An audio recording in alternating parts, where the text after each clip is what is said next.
We have the time to plan. We have the time to dream. We have the time to tinker. We don't have the time to execute.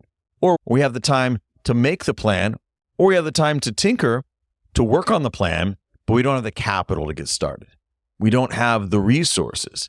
And so we'll stay in a mode of creative avoidance, of analysis paralysis, continuing to tinker, waiting for someday when we have the right amount of money, the right amount of time, the right relationships, and then we're going to go all in.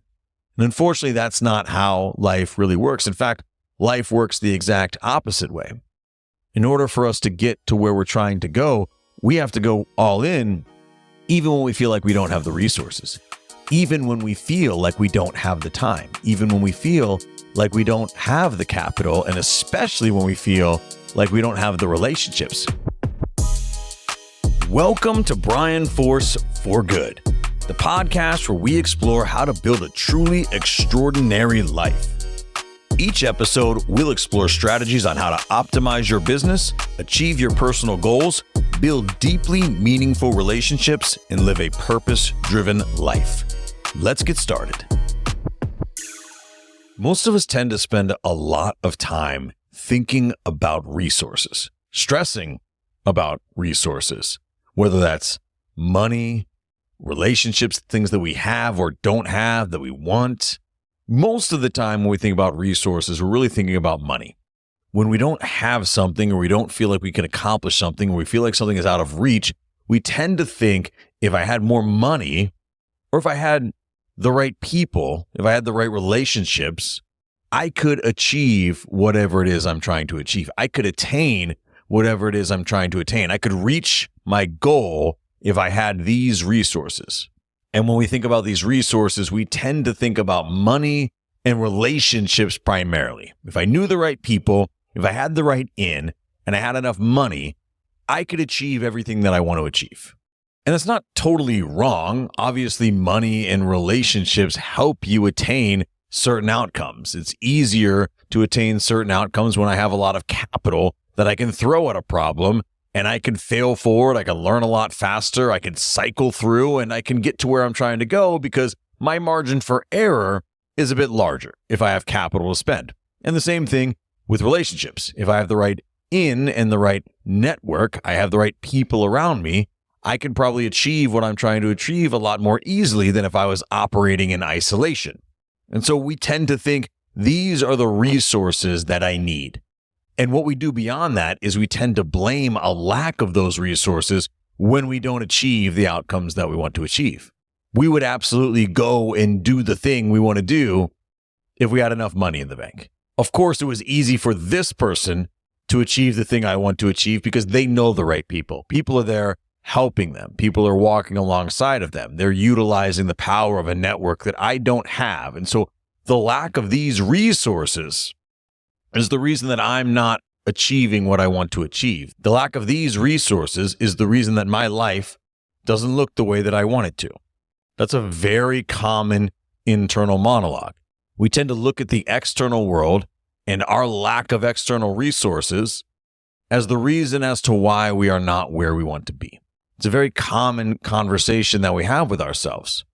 There's one other key resource that we all have the exact same amount of, and it's the most crucial of any one of the resources we could have, and that is obviously our time. We all start from different places when it comes to the other resources, when it comes to relationships, when it comes to talent, by the way. Some people are just more talented than others. Some people have a natural ability that helps them achieve the goals that they want to achieve more easily, more fluidly than some people. Some people have to work a little bit harder at it. So we all start from different places. We all start from a different place financially, especially when we enter the professional world. We were all brought up differently in different places with families that had different financial dynamics. And so we all start with a different set of resources, a different amount of resources in every single area and aspect except for one. And that is the 24 hours that every single one of us are given every single day. And one of the interesting things that we tend to do when we have this self-deflating internal monologue is we tend to blame the lack of resources as a reason for why we're not where we want to be. we also tend to leave out the most key resource when we talk about not having enough money, when we talk about not knowing the right people, when we talk about not being good enough, smart enough, didn't come from the right place, didn't have all this backing that maybe other people have. We tend to leave out the part where we all have the same amount of time every single day. Or maybe we don't always leave it out, but we completely discount its value. We act like time isn't ours. We act like it's not our time. If I just had the time to go do X, Y, and Z, I would get to where I want to go. If I just had the time. We tend to leave out the part of the conversation where we do have the time. We all have the exact same amount of time. And that's a blessing. That's an amazing thing because time is the most valuable resource every single human being on earth has. All 24 hours in the day belong to each one of us equally. And we get to do with it what we choose every single day. But we don't always tend to treat it that way. We treat time as if it's not ours. We treat time as if it belongs to someone else. So we tend to say things like, if I just had the time, I would do this. We say it in the same way that we talk about money. If I just had the money, I would do this. Well, capital, money, cash in the bank, that truly is something that can affect your ability to accomplish things. And I'm not saying money is good or bad or anything. Money is really just energy. It's useful in the areas in which you direct it. So if you direct it in good areas, it can be used for good. If you direct it in negative areas, it can be very detrimental. But it is something that is less equal. We all have different amounts of it. And we all have individual uses for it that are different based on our individual human experience. Time is not like that. We all have the exact same amount of time, and it is the most powerful resource that every single one of us has. One of the most impactful things that holds us back from living the life that we want to live is the lack of respect that we have for our most valuable resource, and that is our time. We treat our time as if it is infinite, when we treat our money like it is incredibly finite, like we never have enough of it, like even when we get some, people have more and they're still ahead of us. We treat money like it's the most important thing in the world. We treat time with such little respect so often, not realizing that time is so much more valuable than money. So many of us spend our time so irresponsibly.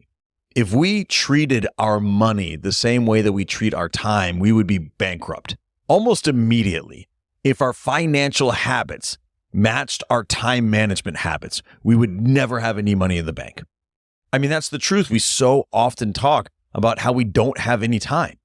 We talk about time like it just doesn't exist for us. Like we are busy with X, Y, and Z. There's no way that we can get out of it. By the time the day is over, we are booked solid. We can never squeeze anything else in. And that's why we're not living the life that we want to live, because we don't have the time. If we treated our money with that lack of respect, we'd never have any money. We'd walk around, we'd seriously have $0 in the bank if we treated our money the same way that we treat our time. But that's not really true. It's not really true that we don't have the time. We all have the same amount of time. That's what's beautiful about that most important resource. The reality is our habits around our time are often far out of alignment with the life that we want to live. In order to live the life that we want to live, we have to treat our time, our most valuable resource, with the respect that it deserves. The primary way that our lack of respect for our time shows up is called analysis paralysis. It is just simply our inability to take action. It is simply our inability to take meaningful action towards the goals that we want to achieve, towards the life that we are trying to build. We put it off and we put it off and we put it off, and we make every single excuse as to why we're not able to do whatever it is that we want to do. And we cite those other resources: lack of capital, lack of relationships, and then lack of time, when really that time is just wasting away while we're stuck in this mode of getting ready to get ready. When all of these things come into alignment, then it'll be the right time for me to start taking action. Meanwhile, every passing moment is just another piece of valuable time, our most valuable resource, that is slipping away. And so all of the pushing off we do, all of the procrastination that we do, all of this analysis paralysis, this is a pure waste of our most meaningful resource. We can all go make money. I promise if you're listening to this show or watching this video, you have the ability to make as much money as you want to make in this world. And whether or not that's meaningful to you, whether or not just making money is important to you is irrelevant. You have the ability to make as much money as you want. But what you're really chasing is not money.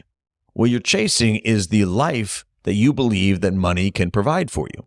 And money can assist you in building a certain type of life. It can only go so far. It won't make you fulfilled. It won't drive purpose. It won't create meaning in your world. But if you do have purpose and you do have meaning and you do have a vision for the life that you want to live, money is very important because it can help you manifest that vision. And most importantly, it can help you help others, which I think is something that we all find joy and meaning and purpose in.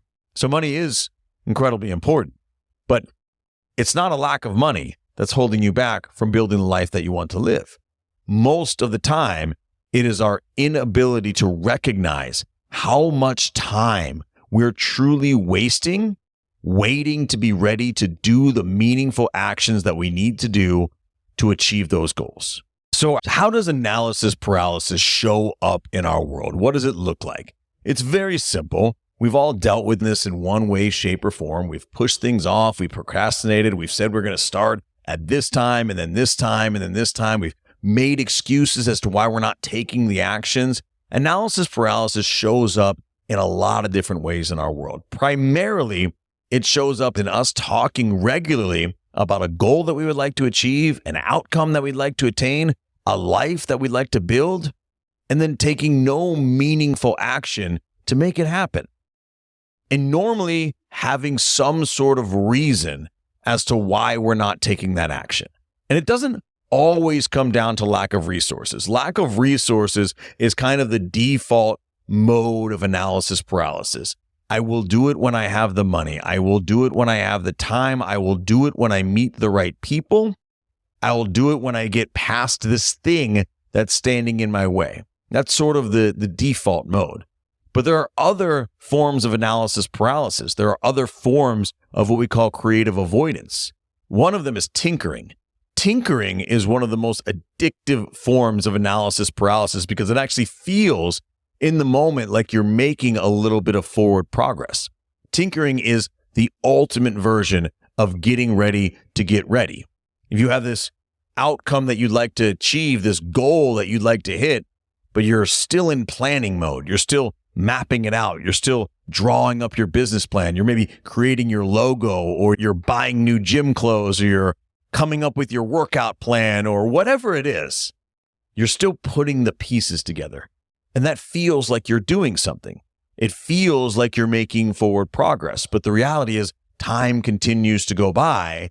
And until you take that first step, that first actual action, you're still getting ready to get ready. Planning to take action isn't the same thing as taking action. But we allow ourselves to be fooled thinking that we're making forward progress when really we're just pushing off meaningful action out of fear of failure, of being uncomfortable, of feeling like we're not good enough, of really digging deep our insecurities around who we may need to become or around finding out who we really are. There are many things that keep us in a state of inaction, but tinkering fools us into thinking that we are in a state of action. And so we'll plan and plan and plan and do all of these things when the reality is what we should be doing is just taking that first meaningful step, even if it's scary, even if it's uncomfortable, especially if it's uncomfortable, because every little uncomfortable thing that we do is an opportunity for us to become the person we need to become to get to where we want to go. That's what growth is. Growth is uncomfortable. So what we should be doing rather than tinkering is taking that first uncomfortable step. And that's largely how analysis paralysis shows up in our world. And normally it shows up as a combination of these things. We have a big, meaningful goal, a really incredible life that we want to build. We spend our time tinkering around it and then making excuses for our lack of resources. We'll work on the business plan, but we'll say we never have time to execute on it because we have our job and we have too many things going on and we just don't have the time. We have the time to plan. We have the time to dream. We have the time to tinker. We don't have the time to execute. Or we have the time to make the plan, or we have the time to tinker, to work on the plan, but we don't have the capital to get started. We don't have the resources. And so we'll stay in a mode of creative avoidance, of analysis paralysis, continuing to tinker, waiting for someday when we have the right amount of money, the right amount of time, the right relationships, and then we're going to go all in. And unfortunately, that's not how life really works. In fact, life works the exact opposite way. In order for us to get to where we're trying to go, we have to go all in, even when we feel like we don't have the resources, even when we feel like we don't have the time, even when we feel like we don't have the capital, and especially when we feel like we don't have the relationships, because those are things that we can form almost immediately with the right amount of effort, with the right amount of meaningful action. How does this show up in real life? Rather than just be hypothetical around going all in, making the time, which we all have, finding the resources, let's look at some examples. My favorite example of someone going all in, of getting out of analysis paralysis mode and just taking meaningful action when she didn't have the resources, is Sarah Blakely, the inventor and founder of Spanx. She has a phenomenal story of entrepreneurship, of grit, and of getting out of planning and tinkering mode, taking meaningful action, getting behind her vision, and going all in. Sarah Blakely was 25 years old, selling fax machines door to door when she came up with the idea for Spanx, and her first concept was essentially just a pair of pantyhose that she cut the feet off of, and that is what she presented to Neiman Marcus. That's obviously the abbreviated version of the story, but there is a very good book called The Spanx Story by Charlie and Stephanie Wetzel that dives way deeper into the details of how the company was built. But let's just boil it down to the bare facts. There's a 25-year-old door-to-door fax machine saleswoman with about $5,000 in capital, zero background in fashion, clothing, and no relationships whatsoever, who built a company that years later would be bought for $1.2 billion, making Sarah at the time the youngest female billionaire in the world. And she did it while holding down that full-time job, walking door to door to businesses trying to sell them fax machines. That is an enormous amount of dedication to utilizing your most precious resource, and that is your time. Sarah was able to find capital. Sarah was able to build relationships. Sarah was able to learn what she needed to learn about the industry because she utilized her time at an incredibly high level. She got out of analysis paralysis mode and took meaningful action every single day. And she was not afraid to fail forward. That's where so many of us tend to struggle. And this shows up, by the way, in just about every highly successful entrepreneur or athlete's story. If you take Jeff Bezos, for example, Amazon started in a very tiny little personal office that Jeff Bezos had, and it grew to be one of the largest companies on earth. That takes an enormous amount of time. It also takes an enormous willingness to fail forward, to continue to move forward and change your approach and gain feedback and then refine. It takes an enormous amount of time because it takes an enormous amount of failure, and it takes an enormous amount of feedback. It takes an enormous amount of figuring out how to do the wrong things so that you can figure out how to do the right things. And we spend a lot of time trying to figure out what are all the right things to do before we take any meaningful action. That's why we end up in tinkering mode. That's why we end up getting ready to get ready. You could look at this with just athletes. David Goggins would be a great example. Someone who once weighed almost 300 pounds, who slimmed down and then became one of the most high-profile athletes in the world. A special forces operative, all sorts of decorations, and an incredible amount of respect in the athletic community. And he will be the first one to tell you that there's no such thing as a perfect workout or a perfect time to start working out. There's just the next workout. When you're running an ultra marathon like David Goggins does, for example, there's no such thing as the perfect next step. There's just the next step. We get into the mode of trying to figure out what our perfect workout plan is, what our perfect diet plan is, mapping it all out, going and getting the clothes, getting everything set up, getting the gym membership.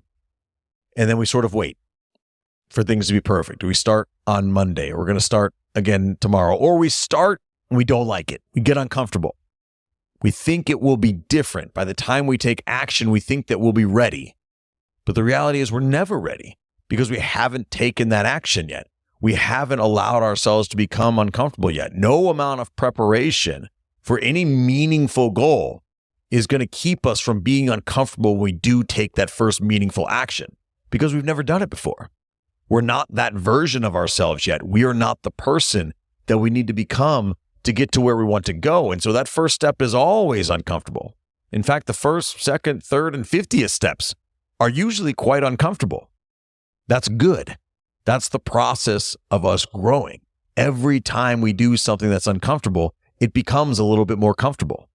Every time we push something off because we think it's going to be uncomfortable, we never get that blessing. We never get the value of that experience of doing that uncomfortable thing and making it more and more comfortable.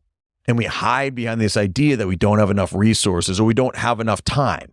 The reality is we don't have enough respect for our time. You can find the time to accomplish just about anything in this world. And I understand that everybody's situation might be a little bit different. You might have to have some really difficult conversations. You might have to make some really difficult decisions. But if whatever it is that you're trying to achieve is important enough, you will find the time. It might not be easy, but it is there. So don't allow that to be the thing that holds you back. Don't hide behind your lack of time. Take that first meaningful step. Get uncomfortable. Get out of tinkering mode. Fail. Fall down. And then get back up. And you'll realize that not only do you have the time, you get a lot better at utilizing it once you start to fail forward, once you start to gain positive momentum. I want you to allow yourself to think about it this way for just a moment. Each one of our lives begins as a solid block of marble, and we are the sculptors of that block of marble. We are sculpting our lives every single day. With every decision we make around how we use our time, we are chiseling out little pieces and strips of that block of marble into what will ultimately become the sculpture that is our life. Now, this is happening whether we like it or not. Every single day is another strip of marble that gets chiseled off of that block. And at times, us, the sculptor, can be very intentional around what we're trying to sculpt. We can be expert sculptors at times if we chisel properly. And we can also be incredibly careless sculptors. We can wander aimlessly through our process. We can have this idea for what we want to sculpt, but the actions that we take when we're chiseling don't line up with the ultimate sculpture that we're trying to create. And every single day that goes by, whether we like it or not, we're chiseling off another piece of that block. And so the more days that we choose to aimlessly chisel off a piece of that block of marble, rather than being intentional around what we're sculpting, the more likely we are to end up with a sculpture that doesn't really look anything like what we intended to build. A life that doesn't really look much like the life that we intended to live. Every single day, we're sculpting our lives with every single decision around how we use our time. Everything else will come into view. The right amount of money, the right people, all of those things can be brought into your world. All those things can be brought into your life. If you're intentional with your time, you can acquire every other resource. Time is the one resource you can't go get more of. Every day, whether you like it or not, you're chiseling off a little bit more of that block of marble. And you and only you have the power to decide what that sculpture is going to eventually look like, what the life you're building is eventually going to look like. And sure, there are outside factors. Sculptors have to deal with all sorts of variables, but ultimately they are the artist. You are the artist sculpting and shaping your own life. So you have to ask yourself, what have you been chiseling lately? Have you been aimlessly chiseling something that may not look like the sculpture you intended to create? Have you been intentionally chiseling? Are you working purposefully on the life that you're sculpting? It's an incredibly powerful question to ask yourself. And now here's the beautiful thing. None of us start as expert sculptors. The reality is we become better sculptors with every single intentional piece of marble that we chisel off that block. It's the only way for us to become expert sculptors. Tens of thousands of tiny little chisels. We become better and better and better sculptors every single time that we're intentional around what we're sculpting. But if we're never intentional, if we just aimlessly wander through this process, we're still sculpting every single day, but we're not becoming better sculptors. In the beginning, we're going to be really intentional sculptors that don't have a ton of skill. We're still going to fail. We're going to fail forward. We're going to learn and we're going to grow. But the beautiful thing about life, as opposed to actually sculpting, is you get the feedback right away. You get to know whether or not you took the right action right away. And then you get to iterate. And then you get to change your approach. And then you get to try again. And you get to learn. You get to grow right there in the moment. Becoming an actual sculptor is a lot more difficult. You have to get way deep into it to realize that you've gone way in the wrong direction. And this sculpture is never going to look like you want it to look. In life, in real life, you get feedback immediately.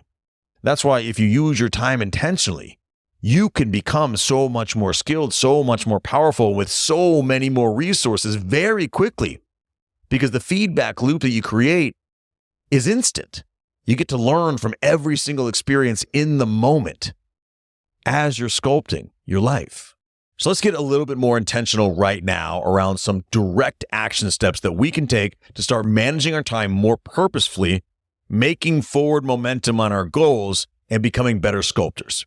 We all really do have the time. We just don't always prioritize it properly or even think to prioritize it in a different way. Because again, we don't always respect our time in the same way that we respect other resources. For example, the Bureau of Labor Statistics published a study last year that showed that Americans spend an average of 2.67 hours per day watching TV. 2.5 hours a day on average Americans spend watching TV. Now, you're not going to solve all of the world's problems in 2.5 hours, but even if you spent half of that time each day putting the remote down and focusing on taking the next most logical step in the journey to wherever it is that you're trying to go, that's a lot of time over the course of a year, 2 years, over the course of a career, over the course of a lifetime, that you could be sculpting an entirely different life. And yes, that you could be failing and learning and growing. And the reason that we get glued to the TV rather than addicted to that growth is because it is uncomfortable. And I totally understand that. It is way easier and more comfortable to put on your favorite show and just escape for a little bit than it is to go and do something hard, especially after you spent all day doing hard things, potentially at work or with family, and you feel a little bit exhausted, and maybe you haven't treated your body all that well lately. You haven't really fed it great fuel. Maybe you haven't exercised a lot lately. And so the last thing you want to do is another hard thing. I totally get that. And I'm here to tell you that that hard thing is going to become your favorite thing so much more quickly than you even know. I know this. I've been very blessed to build large businesses, to achieve a lot of my goals, to really build an amazing life, and to fail a lot, and to do a lot of hard things. And I learned the hard way what putting off those hard things can do, how far in the wrong direction you can head as a sculptor. And I've also learned the value of doing hard things and failing forward and creating feedback loops and learning over and over and over. And I promise you, it becomes addicting. You realize that all the things that you're really uncomfortable doing that are hard, the hard things, it's just a manifestation of your ego. It's just a manifestation of the story that you've been telling yourself around what you should or should not tolerate, what you should or should not have, what you should or should not already be. When you break that story down, you get rid of the ego or minimize the ego. We're never going to get rid of it. You start to value that discomfort. You start to value the learning that comes with failure. You start to value doing those hard things. And it becomes quite addicting because you use that feedback loop to grow. And then on the other side of that hard thing becomes incremental success. And it starts to add up the same way that watching your favorite TV show starts to add up to a knowledge base where you know everything about that show. I have favorite shows. You most likely have a favorite show that if you went to a trivia night at your local bar, you would beat everybody else in the room in trivia at that show because you just know it so well, because you spent so many hours watching that show. Anything that you spend that much time on, you're going to build a skill set, a knowledge base, an operating style, and an ability to perform in that regard. But it's going to start off a little bit uncomfortable because you've never seen that show before and you don't know any of the characters yet. But I promise you, you will. You just have to allow yourself to get a little bit uncomfortable, a little bit regularly. And I know that you have the time. So let's get down to some real action steps here so we can start to implement and break this cycle of analysis paralysis, start to manage our time like the meaningful resource it is. Let's put some real actionable items in place here. I'd like to invite you to try this going forward. Take any day of the week, but preferably early on in the week, maybe Sunday night.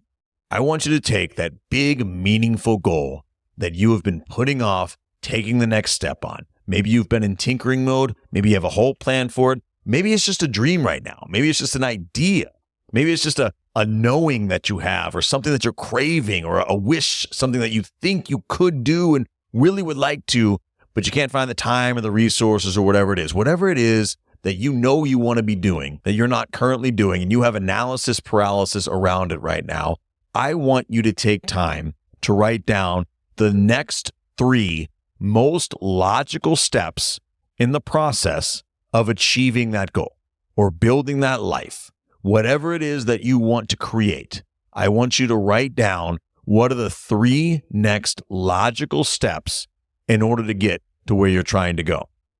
And one of the primary objections I get to challenging people to this exercise is they don't know what the next 3 steps are, which is amazing insight around how we sometimes view these things. Because if you don't know what the next 3 steps are, I can tell you what your next step is, and that is to find out. So maybe what your 1 step is to go find the person who can help you articulate the next 3 most logical steps. Don't let not knowing what the next 3 steps are be the thing that causes more analysis paralysis. If you don't know what the next 3 logical steps are, then you only have 1 step, and that is to find out. And so go do that. And then I want you to take those next 3 steps all within the next week. And that's going to challenge you to get out of your comfort zone. If you're just at the beginning of this process, then your next 3 steps should be achievable in a relatively short amount of time because you just need to get started. And a lot of times, the smallest steps are up front. The biggest steps, the biggest risky, scary steps usually come way later on after you're a little bit established, after you've got some traction and you maybe even have faced some headwinds. Then you've got to make really big decisions and do some really big things. But in the beginning, if you're just getting started, normally your first few steps you can accomplish in a relatively short amount of time. So don't let yourself off the hook here. Figure out what your next 3 most logical steps are and take those steps this week. And then I want you to repeat that process next week. Figure out what the next 3 steps are and go and achieve those within a week. And what you'll find as you go through this process is that the steps become a little bit bigger and more impactful every single week, but the comfort level that you have around taking those steps becomes greater and greater as well. In fact, you'll find in 3, 4, 5 months of doing this exercise that you're taking massive steps towards your goal with relative ease because you've allowed yourself to grow through this process. You've allowed yourself to become uncomfortable, to learn from that discomfort, and then to grow and to continue forward and create positive momentum. When the ball is already rolling down the hill, you can take bigger and bigger steps because you already have a head of steam. What seemed really difficult in the beginning seems like nothing now. In fact, you're taking much larger steps with relative ease because you've built that foundation. You've built that momentum. So I understand that sounds like a very simple tool. Allow it to be. If you have analysis paralysis right now, if you have a reason that you're not doing the thing that you want to do and you're still in planning mode, then use a very simple tool. Let it be that easy. Figure out the next 3 steps. If you don't know what they are, your first step is to find out. And then accomplish those 3 steps this week, and then do that again next week. And I would love to hear how this is working for you. I would love to hear how your momentum and energy improves over time. And I would love to hear what it is that you're working on and what your results are. Drop a comment below. Get in touch with me. I'd love to be of service in any way that I can. Thank you for listening to another episode. I appreciate it, and I'll see you next week. Thank you for joining me for another episode of Brian Force for Good. If you found this episode valuable, I would truly appreciate it if you subscribe to this podcast and maybe even left me a review. While you're at it, check out brianforce.com and sign up for our weekly newsletter, The Mindful Tycoon. Each week, we provide insights to help you grow your business, achieve financial freedom, and live a life of purpose and fulfillment. Thank you again for listening, and we'll see you next time.